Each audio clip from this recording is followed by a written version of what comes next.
አሚኮን ጋት እንደቀጠለ ነው። በአግራሞት ወደ ቃኘ ነው ጉዳይ እንለፍ። ምርጫ የዜጎች የጋራ ፍላጎት የሚያብብበት ብቁ መሪዎችና ተወካዮች የሚሰየሙበትና የነገው የሀገር ተስፋ የሚቀረጽበት የዲሞክራሲ ምሰሶ ነው። ታዲያ ከመሬት ውጪ ጠፈር ላይ ምርጫ ይካሄዳል ቢባሉ ምን ይላሉ? እድሜው ለመራጭነት የደረሰ ሰው ካልመረጠ በሕግ ቅጣት ቢጣልበትስ ምላሹ ምን ይሆን? በዛሬው የአግራሞት ጥንቅራችን ከህዋ እስከ ልዩ ልዩ የምድራችን ክፍሎች ያሉ አስደናቂ የምርጫ ልምዶችን ዘጋቢያችን በፈቃዱ አበበ ከብዙ በጥቂቱ እንደሚከተል ያስቃኘናል። በሀገረ መንግስት ግንባታ ምርጫ ለአንድ ሀገር የዲሞክራሲ ሂደት ማሳለጫ ቁልፍ መሳሪያ ከመሆኑም በላይ የሀገርን መጻኢ ዕድል የሚወስን ሂደት ነው። ከጥንቷ ግሪክ ጀምሮ እስከ ዘመናዊ የዲሞክራሲ ስርዓቶች ድረስ የምርጫ ሂደት በከፍተኛ ሁኔታ ተለውጧል። የዲሞክራሲና የምርጫ ጽንሰ ሀሳብ መነሻውን ያደረገው በጥንቷ ግሪክ ከክርስቶስ ልደት በፊት በ5ኛው ክፍለ ዘመን አካባቢ ነበር። የአቴንስ ዜጎች በተለያዩ ጉዳዮች ላይ ድምፅ ለመስጠት ይሰበሰቡም ነበር። የመጀመሪያው በታሪክ የተመዘገበ ምርጫ ከክርስቶስ ልደት በፊት በ508 ዓመት በአቴንስ መካሄዱን የፋክትስ ዶትኔት መረጃ ያመላክታል።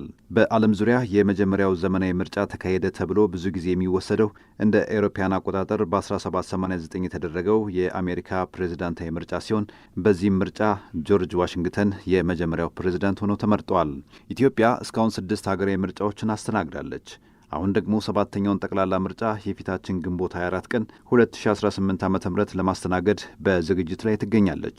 ኢትዮጵያ ለዚህ ታላቅ ኩነት እየተሰናዳች ባለችበት በዚህ ወቅት በዓለም ዙሪያ ያሉ የተለያዩ ሀገራት ድምፅ ለመስጠት የሚጠቀሙባቸውን አስገራሚና አንዳንዴም እንግዳ የሆኑ የምርጫ ልምዶችን እንቃኛለን። ዓለም አንድ መንደር እየሆነች በመጣችበት በዚህ ዘመን የበይነ መረብ ተጽዕኖ በቀላሉ የሚነገር አይደለም። ከ2005 እንደ አውሮፓውያኑ የዘመን ቀመር ጀምሮ ዜጎች በበይነ መረብ አማካኝነት ድምፅ መስጠት ይችላሉ።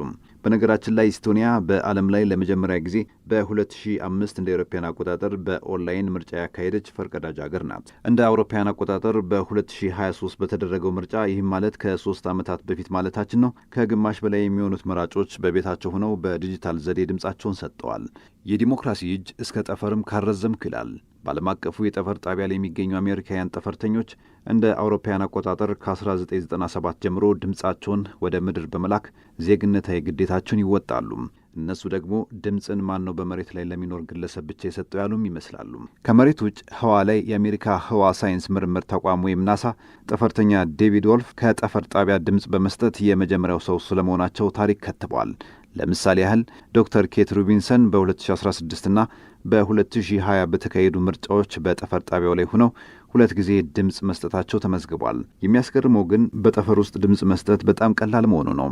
በአሜሪካ ቴክሳስ የሚዘጋጅና ደህንነቱ የተጠበቀ የኤሌክትሮኒክስ ድምፅ መስጫ በሂውስተን በኩል ድምፅ ለሚሰጠው የቡድን አባል ይላካል። ጠፈርተኞቹ ድምፅ ለመስጠት ልዩ የይለፍ መለያዎችን የሚጠቀሙ ሲሆን ከዚያም ድምፅ የተሰጠበት ወረቀት ሚስጥራዊነቱ ተጠብቆ ወደ ምድር ይላካል። ይሁን እንጂ የቡድኑ አባል አንድ ነገር መዘንጋት የለበትም። ድምፁን መሬት ላይ ባለው የሰዓት አቆጣጠር መሰረት በሰዓቱ ማስገባት ይኖርበታል። ከዚሁ ከአሜሪካ ሳንወጣ እንደ ኢንዲያና ባሉ ግዛቶች ውስጥ ባሉ አንዳንድ ከተሞች ደግሞ ሌላ አስገራሚ ጉዳይ አለ።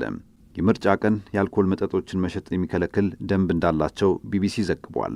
በተመሳሳይ በቅርቡ በተካሄደው የታይላንድ ምርጫ የአገሪቱ ምርጫ ኮሚሽን ከምርጫው ቀናት አስቀድሞ የአልኮል ሽያጭን አግዷል። ሕግ የሚጥሱ አካላት እስከ 6 ወር በሚደርስ እስራት ወይም እስከ 10,000 የታይላንድ ባሕት የገንዘብ ቅጣት እንደሚጣል አሊያም በሁለቱም ቅጣት ተፈጻሚ ሊሆን እንደሚችል ማስታወቆም ነበር። ይህም ጤናማ የምርጫ ሂደት እንዲኖር ያለመ ስለመሆኑ ነው ዘኔሽን ታይላንድ ያስነበበው።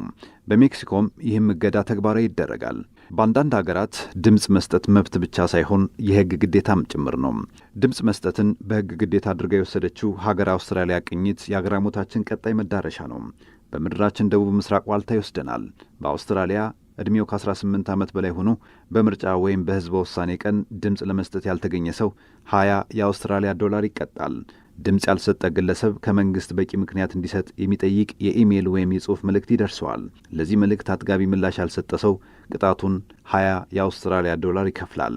ቅጣቱን ካልከፈለ ደግሞ የገንዘብ መቀጫው መጠንም ይጨምራል። በአርጀንቲናም እንደ አውስትራሊያ ሁሉ የገንዘብ ቅጣት ሊጣል ይችላል።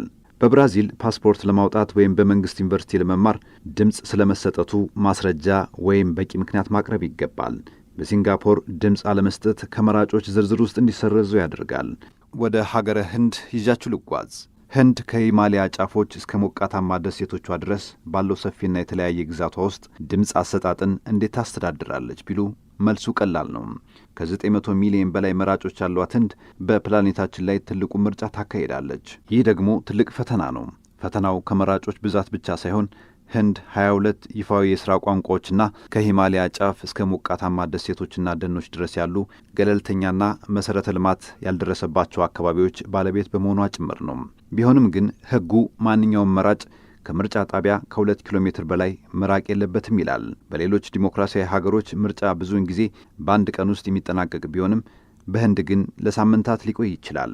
እንደ አውሮፓውያን አቆጣጠር በ2019 የተካሄደው ምርጫ የተጠናቀቀው ከ39 ቀናት በኋላ ነበርም። ከ1 ሚሊዮን በላይ ምርጫ ጣቢያዎችን ለማቋቋም ከ10 ሚሊዮን በላይ የመንግሥት ሠራተኞች በመንገድ በጀልባና አንዳንዴም በዞን በመታገዝ አስቸጋሪ ቦታዎችን ለቀናት ተጉዘዋል። እንዲያውም በአንድ ወቅት ጥቅጥቅ ባለደን ውስጥ ለአንድ መራጭ ብቻ ተብሎ አንድ የምርጫ ጣቢያ ተቋቁሞም ነበርም።